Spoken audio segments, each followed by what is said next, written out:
Today I'm going to teach you how to embed code in Squarespace.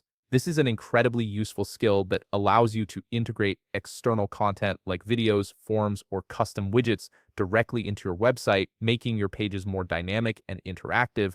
First, head over to squarespace.com and log into your account using your credentials. Once you've successfully logged in, you'll be taken to your dashboard where you can see all the websites associated with your account. Simply click on the website where you want to embed your code.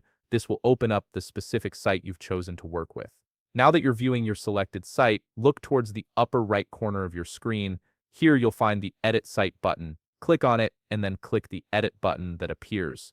This action takes you into the editing interface where you can make changes to your site's content and layout. Next, you'll need to select a section on your page where you want the embedded content to appear.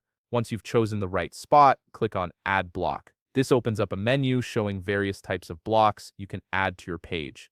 From this menu, click on Embed. The Embed block is specifically designed to let you insert external code into your Squarespace site. After adding the Embed block, you'll notice a pencil icon appears on it. Click this pencil icon to open the configuration options.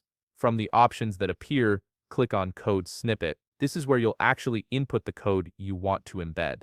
Then click on Embed Data to prepare the field for your code. For this tutorial, we'll demonstrate by embedding a YouTube video, which is one of the most common uses for this feature. So let's head over to youtube.com, find a video you'd like to embed on your site, and click on it to open it. Below the video player, you'll see a share button. Click on Share, and from the sharing options that appear, click on Embed. This will generate the specific embed code for that video. Now let's copy the code that YouTube provides. Once you've copied it, navigate back to your Squarespace editing page. Paste the code into the Embed Data field where you left off. Make sure the entire code is properly pasted without any missing characters. Finally, click Save to apply your changes. The embedded content will now appear in the section you selected, fully functional and integrated into your Squarespace page. And that's it. You've successfully embedded code into your Squarespace site. If you found this video helpful, please leave a like, subscribe, and see you in the next video.